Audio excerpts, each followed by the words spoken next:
Hi guys, welcome to my channel. I am back in the same week. Can you please be proud of me? I would like actually everyone watching this video to comment down below how proud of me they are for doing the bare minimum and making a YouTube video. I want to be like those YouTubers who get really excited about doing the bare minimum when there are actually people who have like real jobs. But anyways, that's besides the point. Today I am going to talk about Olivia Jade's Red Table Talk, and that's the reason why I have another video so soon after the video that I made previously about Gabby DiMartino, which if you have not watched that video, I suggest that you watch it just because it's a very serious topic and I think that it should be widespread. But yeah, I want to talk about the situation because I've been kind of following it ever since it started to happen, and I've had really strong opinions about it and really strong opinions about Olivia Jade, and now I think that this Red Table Talk has now definitely shifted some of my opinions certain ways, and I just wanted to have this conversation because I think that a lot of people think a lot of different ways about everything that happened during the college admissions scandal. So we're going to go ahead and get into it. But before we do, please go ahead and give this video a big thumbs up and go ahead and subscribe to my channel and turn on the post notifications so that you're notified of the next time that I post a video. So without further ado, let's just go ahead and get into it. So just for a recap of what happened with Olivia Jade, and if you don't know anything about the college admissions scandal that happened last year, I'm just going to go ahead and break it down a little bit. So Olivia Jade is the daughter of Lori Loughlin and this fashion designer Massimo or something. I'm not sure how to pronounce his name, but something like that. Her mother is notably Aunt Becky from Full House, and she looks exactly like her if you didn't get it before. But yeah, her mother is a pretty famous actress. A lot of people know who she is. And her father is a fashion designer who's had a lot of clothing in Walmart and things like that. I'm like positive I have at least one of his pairs of leggings. So they're definitely very rich family, very well off family. And Olivia Jade herself was a YouTuber at the time of all of this happening. Now she and her sister, her older sister Bella, both went to USC, and it came out that her parents paid $500,000 for Olivia and her sister to both go to USC using this guidance counselor person who somehow managed to bribe admissions officers or something to that effect. And long story short, they got into USC and apparently were supposed to be on a rowing team or something like that. More than just Olivia and her family were in this scandal. There were a few known families. Another actress's family was caught up in the college admissions scandal, and a lot of other just wealthy people were caught up in this scandal, and there have since been trials and there have since been prison sentences served, including Olivia's mom and dad, who are both in prison, I think, at the moment as we speak. So, the justice system did catch up to them. We'll get into their sentences a little bit later, but Olivia has been pretty much silent about the whole thing. She's come back to YouTube a little sporadically, has come back to social media a little bit sporadically, but decided to go ahead and come to the Red Table Talk that's put on by Jada Pinkett-Smith on Facebook and really address everything head on and actually talk about what happened during that college admissions scandal, because it was a huge scandal when it happened. It feels like it was super long ago, but it was only last year, and I still remember the impact that it had on how I thought about college, especially because I was going into college and I was applying for college at the same time that she was, and I was applying for USC at the same time that she was, so it was definitely very traumatizing for me. And I don't know if I mentioned this in other videos that I've made about this whole situation, but what's interesting about the college admissions scandal is that, again, USC was the school in question when it came to Olivia Jade's admission and her sister's admission, and that same school I applied to at the same time that Olivia applied to it. And I was put on this Trojan transfer program. They offered me this program where basically I was on the cusp of getting in, but they said, you know what, you're on the cusp, but you barely didn't make it in. So instead, what we'll do is we'll give you this program where you can go to community college, but you can't go to a 4-year or something to that effect. And we'll just kind of defer your admission, but you'll have guaranteed admission for the next year. And I decided to not go with that. And I actually took a gap year, and then I applied to USC again, and they gave me the same thing again. And when I was applying again, that's when this whole scandal came out.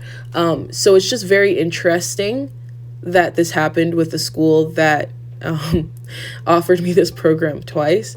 And I feel like almost my spot might have been taken by Olivia Jade. I don't know. That's just a little personal story. But I think that you should understand that I'm coming from someone who should probably be extremely heated about the situation. And when I first heard about it, I was extremely heated about the situation. So what I found interesting about this Red Table Talk was the fact that before Olivia actually joined the table, Jada Pinkett's mom was talking about how she wasn't comfortable with having Olivia Jade on the show. And she felt like, why is Olivia Jade coming to 3 Black women to help get her out of the situation and to help clear her name and endear her to people again? Which I understood her point. I think that is a very valid point. This is kind of like a side thing, but I've been watching this show, Are You the One, on Netflix, and I love the show, by the way. But one thing that I've noticed is how Black women are portrayed, and Black women are either portrayed as the supportive, love all women type person, or the person that's extremely angry. And so I thought it was an excellent point that, she is coming to 3 Black women. And so she might try to endear herself to more minorities who are more upset about this than anyone else, especially Black people, since affirmative action was literally shot down in California in this past election. And we're talking about mostly Californian schools who were in this college admissions scandal, especially USC. And so I thought that it was very interesting that she brought up that point, that she's coming to 3 Black women to save her out of the situation. However, what I do think was lacking in this whole conversation, it was about a 30-minute video. What I thought was extremely lacking is the fact that this is a conversation between 3 or 4 rich people. 4 rich people. I mean, although, of course, it's 3 Black women who understand the Black struggle and therefore understand more the struggle of people who probably have less money, who can go back into their ancestry and say, okay, my family struggled in this regard and that regard, and they probably have family members who went through welfare and things like that. But at the end of the day, they are rich now. And so I think that although Jada Pinkett and her mother and Willow Smith, they might have a more clear understanding of the other side of people who struggle more financially, they're still rich people. And so when I watch this and I see them kind of digging into her, I think, well, don't you know people that do the same thing? And they never really acknowledge that. And I think that was a little weird watching this video, because it seems like Olivia Jade is talking to, those people who are hurt. But do Jada Pinkett-Smith, her mother, and Willow Smith actually represent people who are hurt, who are affected? And I don't believe that they do. And so I think that this whole talk, though I think that there were some good things that came out of it, was definitely a little tainted by the fact that they were trying to pretend as if they aren't probably more rich than Olivia Jade's family. And so that, they're trying to act as if they don't know that this stuff happens all the time. And I just felt like it was weird. I felt like there was a little bit of a front, a little bit of an act. They tried to seem like they were down with the people, but quite frankly, they have millions upon millions of dollars.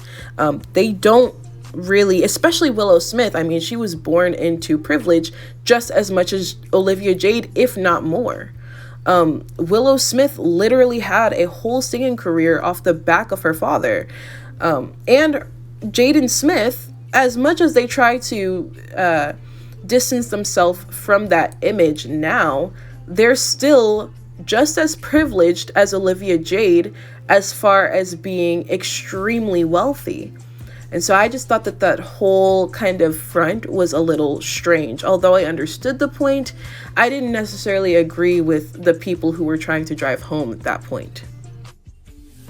Now, going into this, I was very much ready to dislike Olivia Jade. I was very much ready to kind of disprove what she was saying in my mind, to go into attack mode, because ever since this came out, especially as someone who was subscribed to her and was, a casual fan of hers, it was really kind of like a stab in the back almost to see someone who you really did kind of look up to and you really did enjoy watching their videos and watching their content and following their life, to see them do something so low. Especially something that affects so many people like me, who work really hard in high school and who do all of these things. And I come from privilege in a way to where I don't have to worry as much about money. But at the same time, my parents can't give $500,000 to USC to get me into USC. Like, that's not how it works. I'm paying for college myself at the moment. So it was definitely it felt like a stab in the back almost. You feel like these, especially these YouTubers and these internet personalities, and then they do something like this and you're like, wait, hold up, like, you're not on my side. You're not someone that I can relate to at all. But I think that as she was speaking, it felt very clear that she was being honest. That's what I enjoyed the most, was that she was definitely being honest. I think in the sense of, like, she was saying, I didn't realize how wrong it was for a while. And that was something that I was like, okay, like, because it was obvious that she wasn't realizing it. So for her to say that, for her to speak that, and for her to take ownership of the fact that she was ignorant and she was blind of that, I really respected her for that. And I think that it's definitely true. What she was saying, she was basically saying that a lot of her friends and a lot of people that she knows, they went through this. Like, they did the same process of, donating hundreds of thousands of dollars to these schools, and then they got in, and then that was it. This is what she knows. And if you look at the people that, like, she's around, if you look at her vlogs, I mean, she went to the same school that Kim Kardashian went to at one point.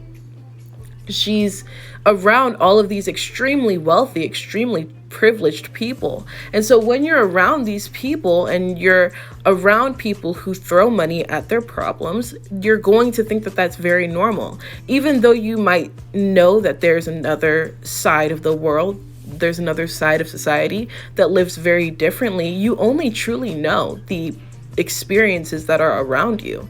I mean, we seem to think that we know the experience of the wealthy, but we really don't. As much as we try to pretend that we do, we don't.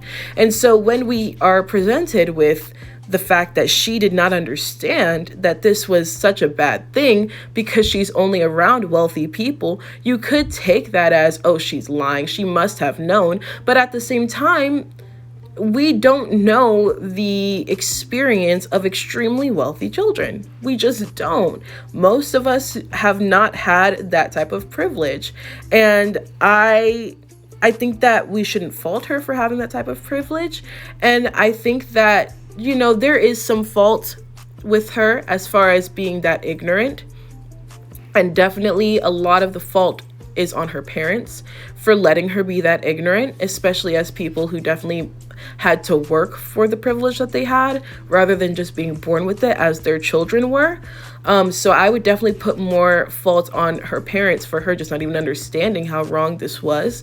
But at the same time, it's like, if this is what you know, this is what you're going to do. I mean, the same way that we look at underprivileged kids and people who are more privileged, and they look at these kids who might steal, right? And they're like, well, you shouldn't steal because you don't have to. And they don't look at it as far as, well, I don't know this experience, and I don't know that all of the people around them are doing this exact same thing and justifying it in a certain way. So I don't know. I just felt like I was starting to understand and see a little bit more about how she thought of it at the beginning, and that she really had to learn how to think of things differently because that's not her experience.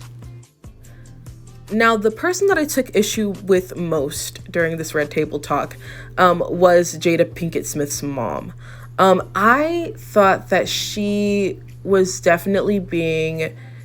It was a little strange what her whole point was. And again, I touched on this earlier about, they were kind of talking as if they weren't extremely rich and as if, they don't have the same resources to do the exact same thing that Olivia Jade did and probably get away from being prosecuted and probably getting away from it being public knowledge.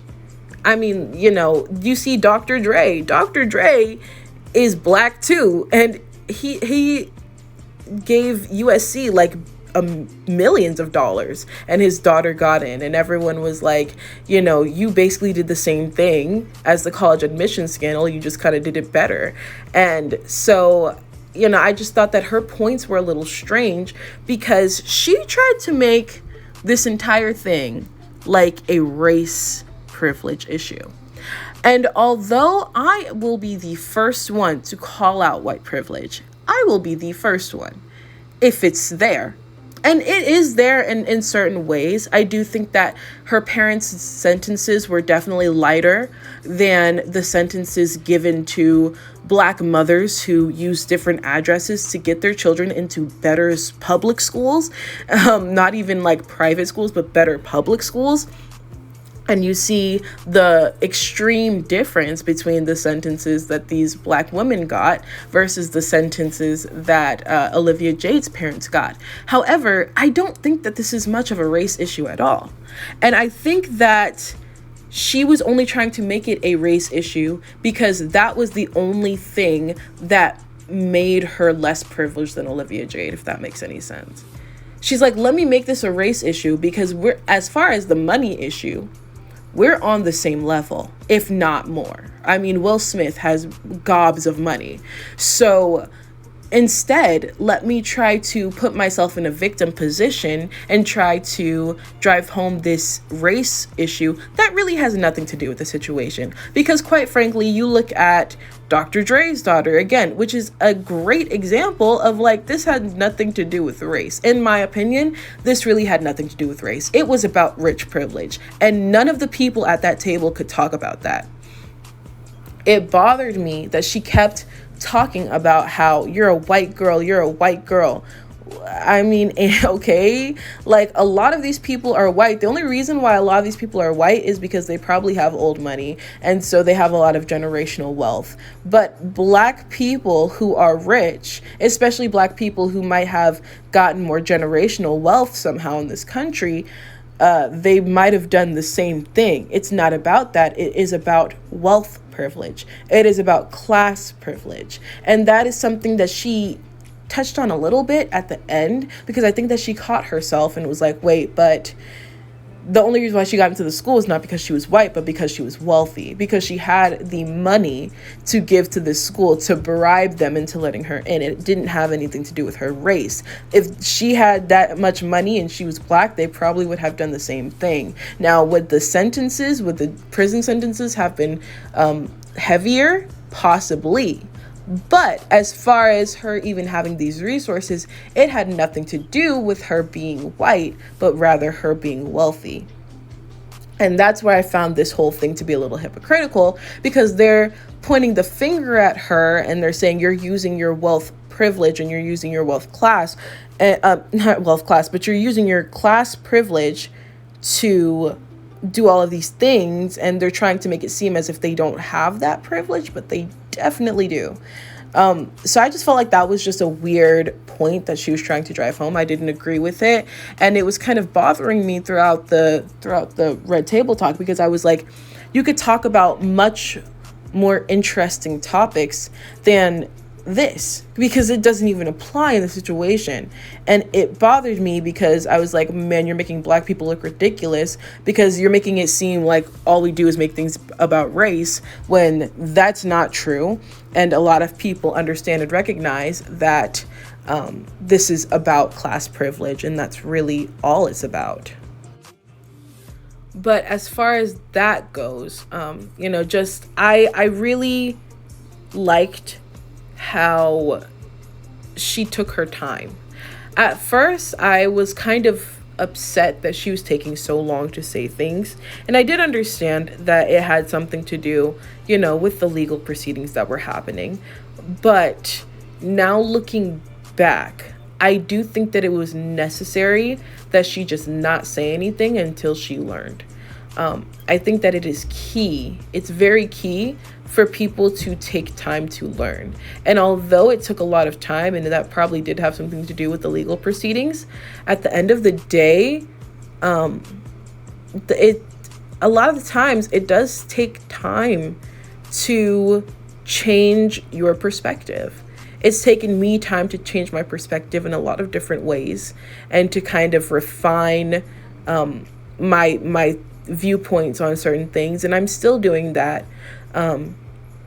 And I do think that she didn't really have that time to reflect when she was being absolutely dragged by the internet.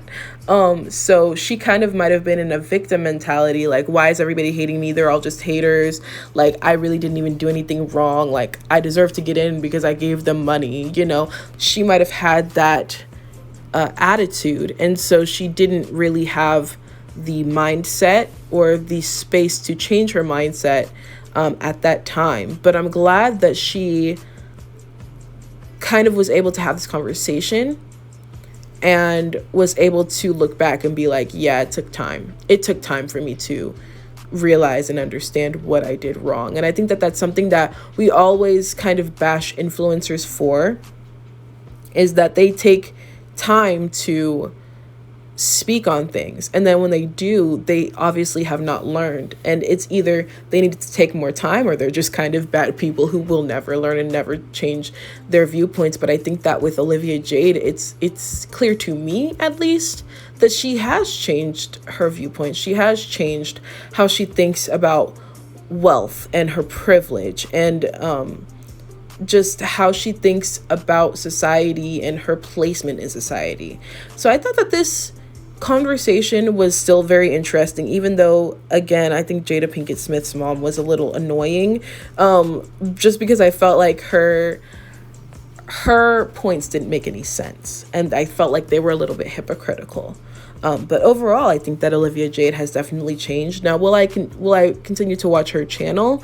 I'm not sure. It just kind of all depends. But I do think that she should be able to move on from the situation, especially because she didn't throw all of that money to USC at the end of the day. I definitely think that she was more aware of what was going on. Like, she definitely was not innocent completely. But at the same time, I mean, what's done is done. And her parents are paying consequences that they probably didn't even think that they would have to pay. They probably didn't even think that they would have to go to prison. So although it's not as harsh of a sentence as other people might have gotten, it's still a harsh sentence when you consider that they probably didn't even think that they would be in that position in the first place to have to go to prison. So I do think that they'll learn something, and I do think that they'll be able to grow from it. And I think that this lesson should have been learned at the age that they learned it, that Olivia and her sister are so young, because 21 is still young. Like, trust me, it's still young, and they still have a lot of life ahead of them to not make this mistake, and to now have a very changed perspective that will only benefit them in the future. And I think it already has benefited them in a way where they can understand the struggle of people who have less than they do. And so I definitely respect her for being able to take the criticism and learning from it. And I just hope that, you know, she can do better in life. And, you know, I wish her the best. I think that this shouldn't loom over her head forever. I don't think that this should follow her forever. And I think that she should just be able to move on and grow and grow into a better human being over time. So yeah, that's pretty much all my thoughts about the Red Table Talk and Olivia Jade. So that is it for this video. Please enjoy this obligatory Tom Holland picture as I close out. But yeah, those are all of my thoughts. I'm actually very surprised at myself because I was so ready to continue to dislike Olivia Jade. But after this Red Table Talk, I feel very differently about her. I have a lot more compassion towards her, a lot more forgiveness, and I just hope to see how she grows and how she really grows out of the situation. So yeah, that's really how I feel about her. If you did enjoy this video, please go ahead and give it a big thumbs up. Go ahead and comment down below what you think of the situation. Does she deserve forgiveness? Does she not deserve forgiveness? Please go ahead and subscribe to my channel and turn on the post notifications so that you're notified of the next time that I post a video. And yeah, that is it for me. I will see you in my next one. Bye.